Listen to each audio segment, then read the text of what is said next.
thank you, Elaine Bentley Bond, for just being on Charlene's Vision Show. My pleasure. Thank you for coming. So just first, we wanted to start out to find out, like, what do you do for a living? I'm a psychotherapist. I have been in practice in the Norwich area for 25 years. Wow, it's a long time. Mm-hmm. Yeah. And so what do you actually do with the therapist? Tell me a little bit about your daily activities. Well, people come to me for a number of reasons. Mm-hmm. I work primarily with individuals and with couples. Okay. And oftentimes people will come in with a specific problem, say fear of crossing bridges, of driving across bridges, or they may have a general anxiety or discomfort. They may have something upsetting that's happened to them that they want to get over. They may have a lot of stuff that's piled up over the years that they need to work on, or a couple may be going through a difficult patch and need somebody to help them figure it out or learn how to communicate better. Wow. Now, if somebody just needs your services, how can they find you? Probably the easiest is just to Google my name. Oh, cool. Elaine Bentley Bond, B-A-U-G-H-N, that's B like boy. Mm-hmm. And I'm on the Psychology Today website. Oh, cool. And I have a blog called Toward a Drama-Free Life. Okay. So people can find me there. I have a public Facebook page as well. Oh, cool. It's a lot of ways. So basically, I see that you wrote the book, 5 Rules for Drama-Free Living. Actually, it's out. How long have you? It came out the 1st of June. Wow, 1st of June, 2017. Great. Now, just basically just discuss a little bit about what your book is, because, you know, the drama-free is something everybody probably wants. It appeals to some people. There are other people who say, I want my drama. But really, it's about stress management,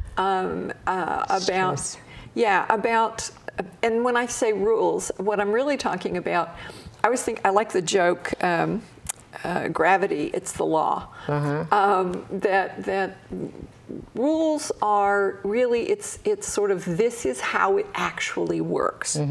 So rule 1 is that there is one thing in the world that I have power over and responsibility for, and it's the person in the mirror. So when not your husband. When I try to fix other people, or when I don't take responsibility for my own well-being, you know, if I'm underfed, under-rested, not nurturing myself, then the tendency is to get resentful of whoever else isn't taking care of me. So when I take care of myself, I'm nicer to be around. Okay. Now, just for instance, you know, when someone has a baby, they are responsible for that baby as well. Absolutely. So how does that fit inside the rule of, you know, you're responsible of myself? When I look in the mirror, I'm responsible of me. You're responsible for your sibling, your child as well? Well, what happens is when you have a new baby, it's 100%. Right. I mean, it's almost like when you start with the baby in utero, it's clearly 100%. Right. When it gets outside, it's pretty much 100% for a good while yet. And as the child learns to do more for itself, from eating to walking to going to school to going out in the world with its friends, more and more it becomes responsible for itself. And you have less power over the choices it's making. Right. Now I have a question with that. I know a lot of people say, my kids are stressing me out. You know? So how does that work? Well, that falls under what I call the story. Okay. The way we describe a problem is sort of the story we tell ourselves about it. So if I say, I can't drive, that's a story. Okay. And where I would go into that question is can't. What's the story? If I don't have arms and legs, perhaps I can't drive. Right. But assuming that I have arms and legs and I have good neurological control of those, I haven't yet learned to drive. Right. So when I change the story to haven't yet, then the possibility of changing the future happens. So my kids are stressing me out could be reframed. That's the therapy word for that. Rephrased as, I have a lot of stress regarding my kids. Right. So, or if I wanted to take it even further, I stress myself out about the kids. So what I would, and if you were in my office and we were talking about your, we'll say little kids, I would say what situations are more problematic than others, what situations doesn't it happen, what situations, what might be happening before that. So, for example, one of the popular times for families to argue is right after school or work, but before dinner. Okay. Bottom line is everybody's blood sugar's low. Nobody is nice when they're hungry. Oh, right. Snickers is making $1 million on this right now. Yeah, they brought hangry into the language, and I think it's really great that they did, because when blood sugar's low, our brains don't work properly. Wow, it's interesting. So, when you tease apart the issues that build to that stressed out feeling, there's an awful lot there that we can tweak, that we can alter, that we can reduce. So we're not going to pick up your kids and put them somewhere else, but we can bring you in a better condition to face them, them in a better condition to face you. I'm a big believer in hors d'oeuvres. Get appetizers going while dinner's being made, or have something in the car if you're picking up the kids after. So that people arrive home a little more peaceful to start with. More calm. We all think better when we got fuel in us. Right, that makes sense. I never thought of it that way. Right. So I know you have two. Stop. I'm trying to manage the world. Well, that's chapter 2. That's not rule 2. Oh, okay. And that's really, it's sort of the corollary to taking responsibility for yourself. Right. It's stop trying to fix everybody else, because it's annoying and it doesn't work. Right. So you basically stay and express on that. You're trying to manage, like just say something that you do annoys me, and it's okay. So there's the language. It annoys me would mean that it has the annoyance inside it. Okay. And if it annoys me, then if it has the annoyance inside, it would annoy everybody. But if it just annoys me, really, I feel annoyed at that. Okay. So the place where your power is the I feel. And that relates to the story. Okay. I feel annoyed when you put your feet on the coffee table. Right. Okay, so what can change about that situation?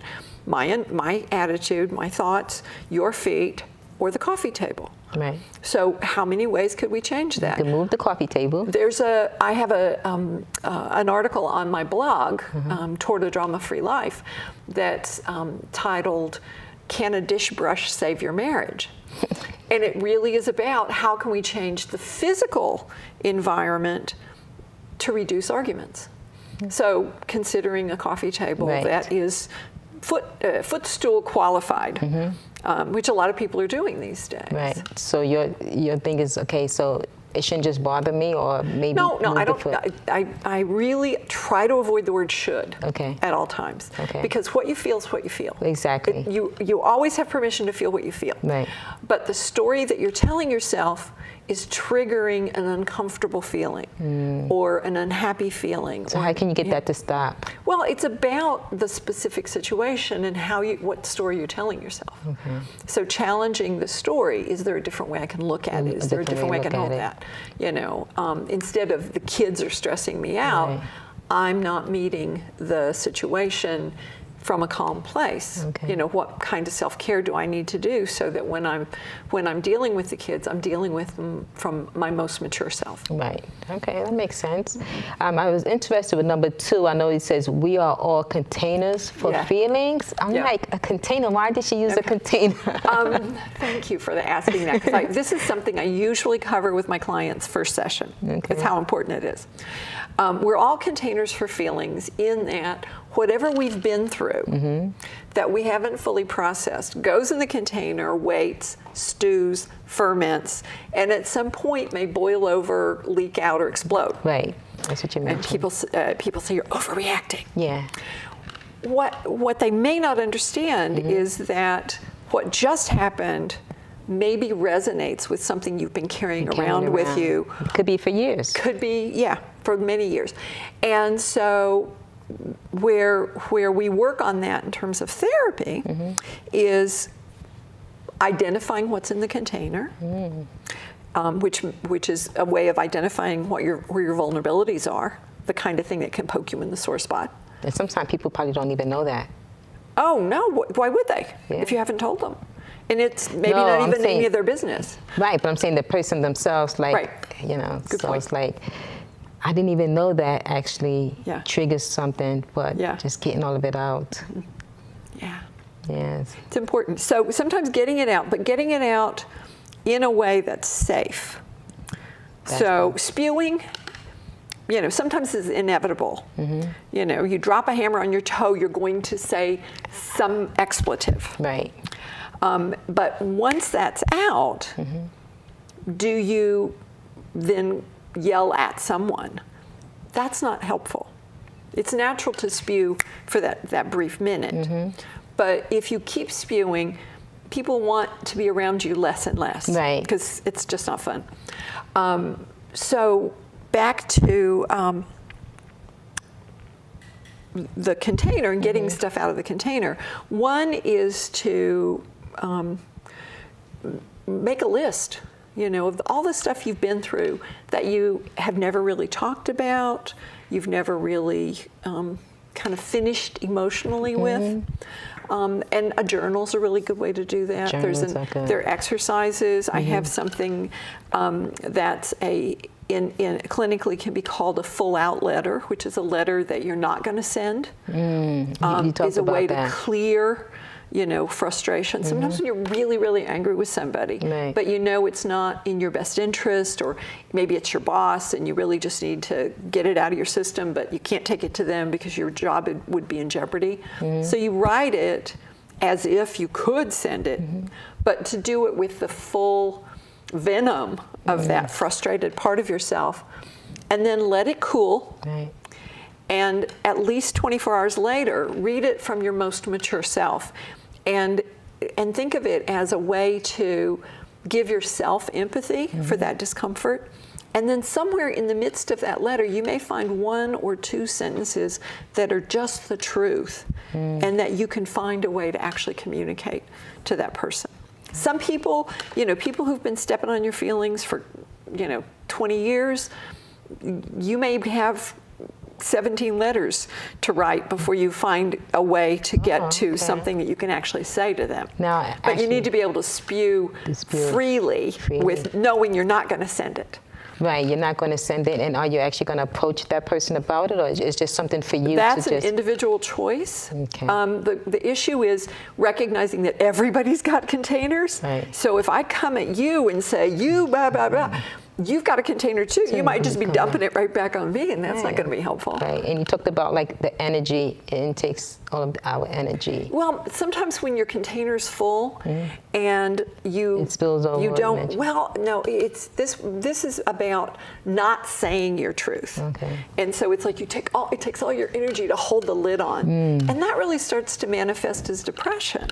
Oftentimes, you know, frustration that isn't expressed shows up as a low feeling. It even will feel like a heavy weight on your upper chest. And so getting in touch with all that stuff that you've never said can be a way to free that. A lot of times people who are depressed don't think of themselves as being angry, but quite often when you start digging into depression, you'll see that there's some unexpressed anger in there that will benefit from being ventilated to somebody who isn't involved in the problem. That's where therapists can be useful, because you're saying your version of the truth to somebody who doesn't get a vote in your life, but is willing to hear you. And the way I think of therapy, sometimes I'm holding up an honest mirror to my clients, and it's like, how do you like this? Well, how about from over here? Different angles. So you see yourself from the outside, from somebody who doesn't have an axe to grind, doesn't have anything to get out of telling you things from a different point of view. Right. Now, do you think change is good in that as well? Because I think sometimes people needs to change in certain areas, or, you know, because I'm just saying, like, for me, for instance, me as a child, I know I have grown, maybe not the word change, but has grown into something more of like, okay, now I get to understand that, you know. So I think when you mentioned the word journal, writing down your feelings, writing down and say, hey, you know what? And what I notice is that sometimes when I start writing down, I start crying. Oh, yeah. And I'm like, oh my We're goodness. wired for that. We're wired to cry, and it's part of what clears us. So that's part of the container, maybe leaking out, maybe in a good way. Yeah. You know, and saying, okay, I'm finally releasing, because I never talked about it, I never mentioned it, and now I said I'm going to start writing about it. Yeah. Then it's released. Yeah, it's powerful stuff. It is. So it's a change in your life, too. You know, you get to be more humble, you know, and to say, okay, you know, now I get to accept things that you didn't really accept before. Yeah. So the rule number 3 is basically what? Well, the rule is stated as emotions do not mature. Right. Now, I didn't really get that one out. Okay. Well, the way I would describe it to a client is when we come into this world, little tiny beings, already fully loaded with the programs for feelings. That doesn't mature. What matures is our capacity to manage ourselves when we have feelings. So I talk about thinker and feeler, adult and child, cognition, emotion, if you want to go there. Really talking about 2 different parts of the brain. So you're saying it doesn't grow? It doesn't alter. It doesn't change. The feelings don't mature. That's our most primitive self. What matures is our capacity to know not everybody deserves to hear about our feelings. It's none of their business. Or some of our feelings, you know, might be better kept quiet. From, you know, from certain situations or certain, you know, if I think my next door neighbor's husband's really hunky, that's probably a good idea for me to keep that to myself. But if I'm operating from my least mature self, from my inner child, I might be inappropriately friendly with my neighbor. But if my thinker's helping my feeler, I can say, oh, he's really cute, but then, you know, go home and take that energy out on my husband. Right. Yeah. Interesting. Yeah, that one right there was like a mind-boggling, because I was like, oh, you know, the thinker and the way it works, that's like, it's like probably hard to digest.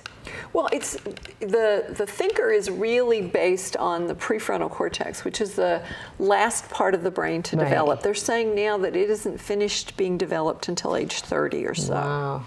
We used to think it was early 20s, but when you look at college students, obviously they're not done. But really what we're talking about is the part of you that lives in the moment, that little kid, oh my gosh, that's really delicious, wonderful, I want to eat it all part. And the part of you that so says, you know you shouldn't eat all of that. You know, you can have one piece.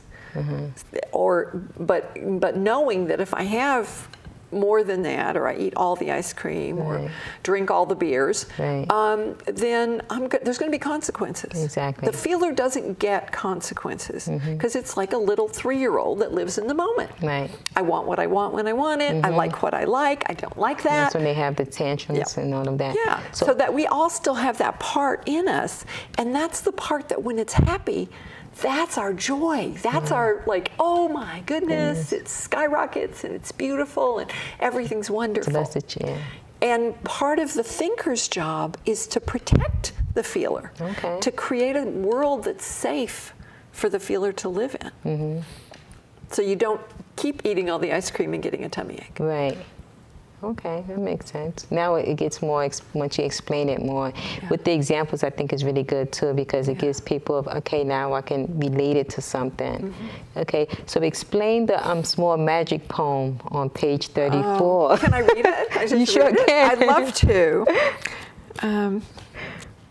Yeah, it's really talking from the point of view of the inner child. Okay. Small magics. My little self hears difference of perspective as criticism, rejection. I want to tell her it's okay, but she holds this sadness like a used lollipop, linted in travel, caught in a dizzy-colored sticky swirl. My little self is stubborn, clings to familiar struggles, as if by repetition she might learn the rhyme and break their spell. Wow. So I'm suffering, looking. Explain that. Well, it's that we do tend to operate from our inner child a lot. And More than we know. And the strategies that inner child has been using all of her life to get her needs met sometimes work, but once you're grown, sometimes they don't work. But she keeps doing the same thing, trying to get that good result. It could be so. Like when she would be young, it would work, but when you get older, it doesn't work as often. Or it's just not appropriate. Right, exactly. That makes sense. Yeah. It's not appropriate. So the poem is interesting, and it's very powerful to people because it's like, wow. Now, when you had in there also about when you can't sleep.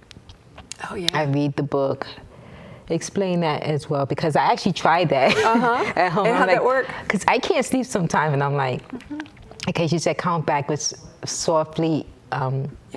Well, you imagine a kind of rectangle in your vision with your eyes closed, and at each corner of you're following the trail around the edges of it, and at each corner you go down one digit from 100. So you start 100, 99, 98, but you visualize the number at each step of the way. So you look at the visualize. So part of what's happening is you're doing something that you don't have to work real hard to think about. The numbers will come to you pretty spontaneously, but you do have to make a little bit of effort to visualize. Right. That combination will take your mind away from worry thoughts, away from distractions that would keep you awake. So part of it is removing the distractions, and part of it's giving you something a little bit hypnotic to focus on as you go around. So it's 199, but slowly. So very slowly. And before you get to what number you think you would be asleep? Well, generally, if I get to 85, it's going to mean I'm going to probably do a second round. But part of where people keep themselves awake is that they worry about being awake, because that alone, the body will take what it needs. So if I wake up in the middle of the night and I sort of feel like I'm probably not going to go right back to sleep, I might just grab a book and read for a little while. Right. But never electronics, never anything with lights on, because it resets the pineal gland and it gets in the way of going back to sleep. Wow. A lot of folks get, turn the devices on, or they watch something on screen just before bedtime, and that activates the brain in a way that's other than restful. Okay. Now let's get down to the next rule, the rule number 4. Rule number 4 is what you practice, you become. Okay. And that really relates to neural pathways. The brain makes little roads or ruts or grooves, however you want to call it. When we do something the first time, it's really effortful. Okay. When you started to ride the bicycle, you had to learn all those steps. Okay. Now, what about rule number 1? I'm sorry to cut you off. Just running out of time. And the last rule, number 5? Rule number 5 is drama is optional. Okay. You can make the choice of whether to jump on the drama train or give it a little queen wave as they go by. Okay. I just wanted to say thank you for being on the show. My pleasure. I just wanted to make sure we got through all the rules before it was time. It's just like so interesting, so engaging. It's like, okay, and it's very powerful.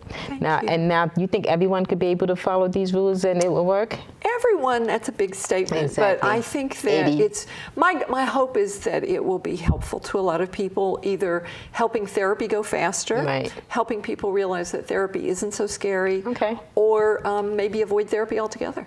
Okay. Well, thanks again for being on the show. Great success on your book. Hopefully you get a lot of people watching the show. Again, 5 rules. And thanks for being on Charlene's Vision Show. Have a great day. Thank you. Actually, night. Yes. Okay.